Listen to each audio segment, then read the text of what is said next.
Welcome to our channel Uma the banking aspirant. అందరు ఎలా ఉన్నారండి? నేనైతే బాగున్నాను. బట్ ఎండలు మాత్రం విపరీతంగా ఉన్నాయి. సో జాగ్రత్తగా ఉండండి. ఎవ్రీ టైం హైడ్రేటెడ్గా ఉండండి. మంచిగా బయటకు వెళ్ళేటప్పుడు ఒక umbrella along with water bottle అనేది క్యారీ చేయండి.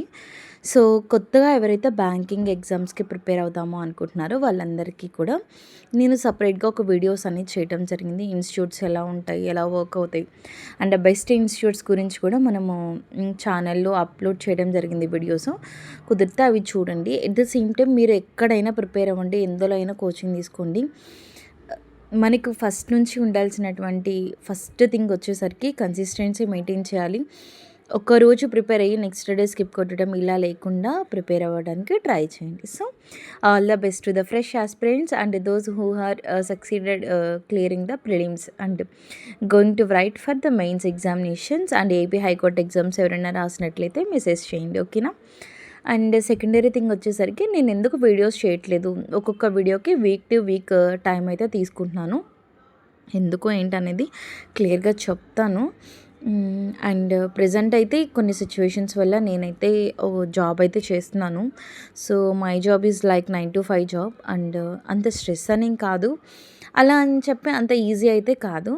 So we have to handle with care and with a responsibility.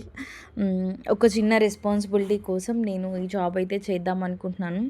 And next every one knows about that నేను ఎక్స్ప్లెనేషన్స్కి అయితే వెళ్ళలేను. సో దానికి వివోడి పర్చేస్ చేయడానికి కూడా నాకు కొంత అమౌంట్ అయితే అవసరం కదా. సో ఇంత ఏజ్ వచ్చాక I mean not like that, నాకెందుకో కొంచెం నేను చదువుకున్నాను, I can capable to do the job, but ఈ టైంలో కరెక్ట్ కాదని తెలుసు, కానీ కొన్ని రెస్పాన్సిబిలిటీస్ వల్ల జాబ్ అయితే చేస్తున్నాను. సో నాకు వివోడి పర్చేస్కైనా నా పర్సనల్ థింగ్స్కైనా కానీ అమౌంట్ కావాలి కాబట్టి so I'm doing the work. So అందువల్లే నేను వీడియోస్ అయితే చేయట్లేదు. ఎగ్జామ్స్ అయితే రాస్తున్నాను, బట్ అప్లోడ్ చేయడానికి కూడా టైం లేదు. Try to understand. ఇంకా దట్టు ఇంకా సమ్మర్ హాలిడేస్ కాబట్టి ఇంకా పిల్లలు ఉంటారు. ఇంకా నేను అసలు ట్రైపాడ్ ఓపెన్ చేసి పెడితే చాలు, they will do their work. లాక్కోవటం, పీక్కోవటం, ఇంకా ఇట్లా గోల్ చేస్తూ ఉంటారు. And coming to the exams scenario, exams అయితే ఎవ్రీడే రాయండి. మనకి ఎందుకంటే జూన్లో నోటిఫికేషన్స్ అయితే వస్తాయని చెప్తున్నారు ఎస్బీఐ. మ్యాక్సిమం ఆగస్ట్లో ఎగ్జామ్స్ అయితే ఉంటాయి. సో మినిమం 2 months అయితే మనం ఎగ్జామ్స్ ప్రిలిమ్స్ అయినా మెయిన్స్ అయినా గట్టిగా కూర్చొని రాయాలి. కరెంట్ అఫైర్స్ అయితే డే 1 నుంచి మీరు చదువుతూనే ఉండండి. డే 1 నుంచి గట్టిగా ప్రిపేర్ అవ్వండి. సో ఇప్పుడు ఈ మంత్ మీరు స్టార్ట్ చేసినారంటే today date is 25th. So 25th నుంచి డైలీ కరెంట్ అఫైర్స్ అనేది ఫాలో అవ్వండి. ఈ 25thకి బ్యాక్ 24 days ఉన్నాయి కాబట్టి అవి ఏం చేస్తారంటే చిన్న చిన్నగా ప్రిపేర్ అవుతుంది. డైలీ జస్ట్ ఒక మే 1st, మే 2nd అలాగా డే అలా పెంచుకుంటూ ప్రిపేర్ అవుతూ ఉండండి. కరెంట్ అఫైర్స్ మాత్రం చాలా crucial mains ఎగ్జామినేషన్స్కి, not prelims.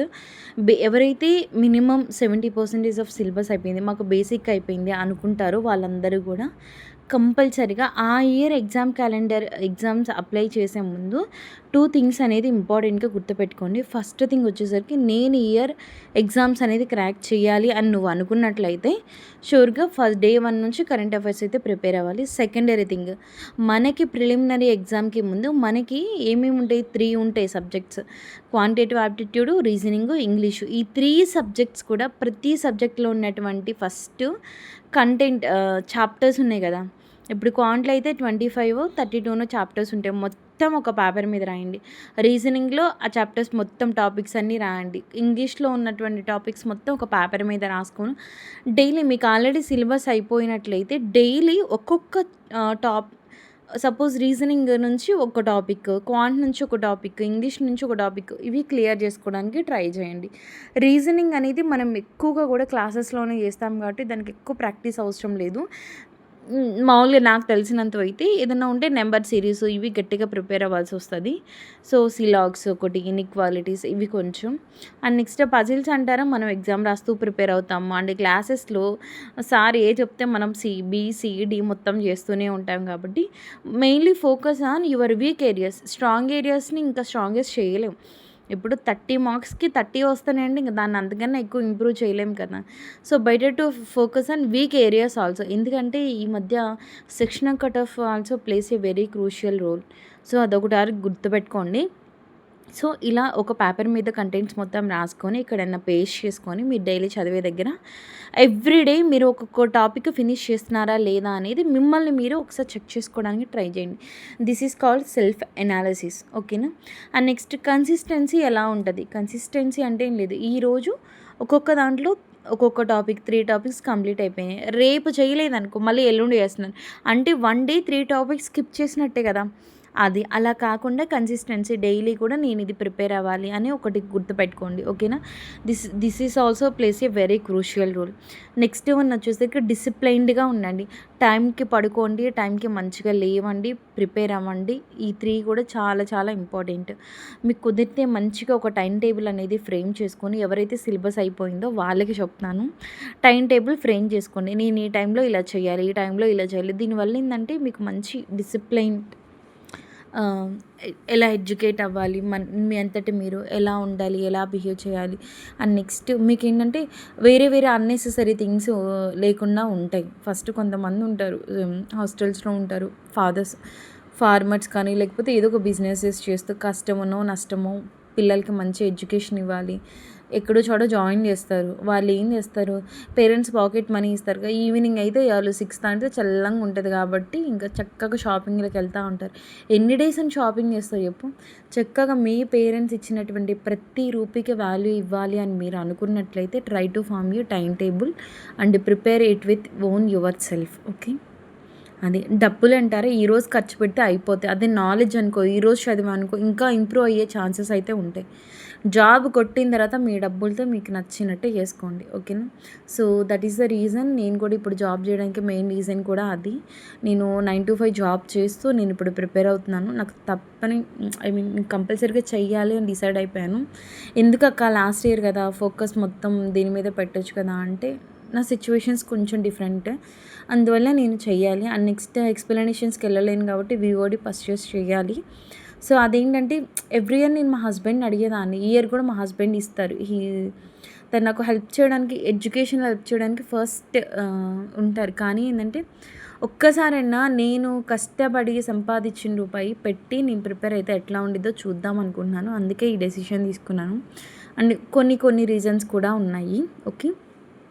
And next ఎగ్జామ్కి ముందు 2 months, ఇప్పుడు ఆగస్ట్లో ఎగ్జామ్ ఉందనుకో, జూను జూలై మొత్తం కూడా మాక్ ఎగ్జామ్స్ రాయడానికి ట్రై చేయండి. ఓకేనా. మెయిన్స్ ఎగ్జామ్ రాసినప్పుడు కంపల్సరీగా స్పీడ్ తగ్గుతుంది. అండ్ ప్రిలిమ్స్ ఎగ్జామ్స్కి కావాల్సింది యాక్యురసీ అండ్ స్పీడ్. ఇక్కడ చూడండి, నేనైతే చాలా ఎగ్జామ్ రాసినాను కానీ ఏంటంటే నాకు స్పీడ్ అయితే తగ్గింది. ఎందుకు తగ్గిందంటే మధ్యలో మెయిన్స్ ఎగ్జామ్స్ అనేది అటెంప్ట్ చేశాను. సో దానివల్ల ఏంటంటే ప్రిలిమ్స్ అక్కడ మెయిన్స్లో ఏంటంటే మనం థింకింగ్ ఎక్కువ చేస్తాం, కొంచెం స్లోగా చేస్తాం. ఎందుకంటే ఒక్కొక్క క్వశ్చన్కి మనకి 7 to 8 మార్క్స్ అనేది పడతాయి కదా. సో అక్కడ ఏంటంటే స్లోగా నిదానంగా పాయింట్ టు పాయింట్ చదివి అటెంప్ట్ చేయాలి. ఇక్కడ అలా కాదు, ఎవ్రీ పాయింట్ చదువుతూనే ఉండాలి, పెన్ను పేపర్ మీద కదులుతూనే ఉండి మౌస్ క్లిక్ చేస్తూనే ఉండాలి. సో ఇది ప్రిలిమ్స్, అది మెయిన్స్. డిఫరెన్స్ అయితే ఉంది. స్పీడ్ అనేది తగ్గకుండా చూసుకోండి. నాకైతే స్పీడ్ కొంచెం తగ్గింది. సో ప్రాక్టీస్లో వచ్చేస్తుంది, ప్రాబ్లం అయితే లేదు. అండ్ ఎవరైతే ఫ్రెష్గా జాయిన్ అయ్యారో బ్యాంకింగ్కి, వాళ్ళకి నేను ఒక మాట చెప్తున్నాను, మీ పేరెంట్స్ మనీ వేస్ట్ చేస్తున్నారు అంటే మీరు మీ వాల్యుబుల్ టైంనే కాదు, మీ పేరెంట్స్ హార్డ్ వర్క్ని కూడా వేస్ట్ చేస్తున్నారు, వాళ్ళ ట్రస్ట్ని కూడా బ్రోక్ చేస్తున్నారు. అదొకటి గుర్తుపెట్టుకొని చదువుకోండి. ఎక్కడున్నా, ఎలాంటి సిచ్యువేషన్లో ఉన్నా, ఎలాంటి పరిస్థితుల్లో ఉన్నా మీ గోల్ మాత్రం మర్చిపోవద్దు. సో టైం అనేది మళ్ళీ రాదు, వచ్చినప్పుడు యూజ్ చేసుకోవడానికి ట్రై చేయండి. ఓకేనా. అదే టైం అయిపోయిన తర్వాత అబ్బా నేను దానికి ఎలిజిబుల్ కాదు, దీనికి ఎలిజిబుల్ కాదు, ఇట్లా ఫీల్ అవ్వద్దు, రిగ్రెట్ అయితే అవ్వద్దు. మీకు ఏదైతే ఉందో దాన్ని యూజ్ చేసుకోవడానికి ట్రై చేయండి. అందరికీ ఈక్వల్గా గాడ్ ఇచ్చింది టైం ఒక్కటే, మిగతా అది ఏది కూడా ఈక్వల్గా ఇవ్వలేదు. ఓకేనా. అది మాత్రం గుర్తుపెట్టుకోండి.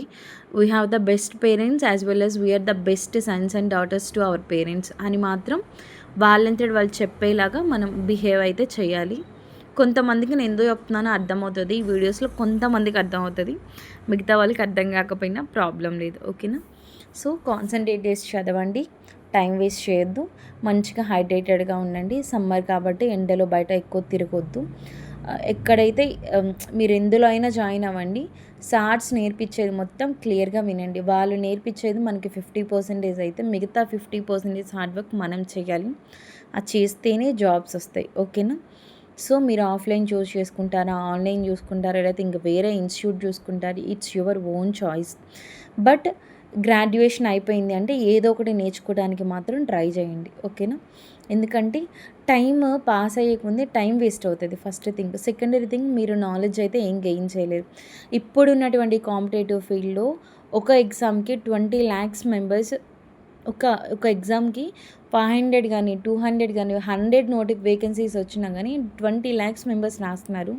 కాంపిటీషన్ అంత దారుణంగా ఉంది. దానికి తగ్గట్టు మనం ప్రిపేర్ అవ్వాలంటే టైం అనేది వేస్ట్ చేయకూడదు, ఓకేనా? This is the thing. So ఇక్కడ నుంచి అయితే ఫ్రీక్వెంట్గా వీడియోస్ అనేది అప్లోడ్ చేయడానికి నేను ట్రై చేస్తాను. ఎందుకంటే నేను ఆల్రెడీ ప్రిపేర్ అవుతూ ఉంటాను కాబట్టి. ప్రాబ్లం వచ్చేసరికి నేను ఏదైనా ఎగ్జామ్ రాస్తూ ట్రైపాడ్ పెట్టిన ప్రతిసారి మా బుడ్డోడు, మా పెద్ద బాబు వచ్చేసి ట్రైపాడ్ లాక్కొని ఫోన్ యూట్యూబ్లో షార్ట్స్ చూడడానికి ఫోన్ లాక్కొని వెళ్ళిపోతున్నారు. అది మెయిన్ రీజన్. సో ఈసారి నుంచి మాత్రం నేను ఫ్రీక్వెంట్గా వీడియోస్ చేస్తాను. మన ఛానల్ని ఫాలో అవ్వండి. కొత్త వాళ్ళు ఎవరైనా మన ఛానల్ చూస్తే మాత్రం లైక్ చేసి, షేర్ చేసి, సబ్స్క్రైబ్ చేయండి.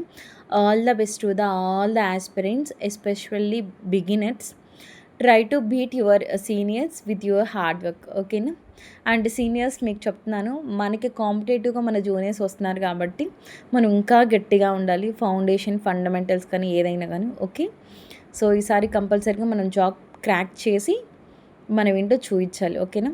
All the best guys. Thank you.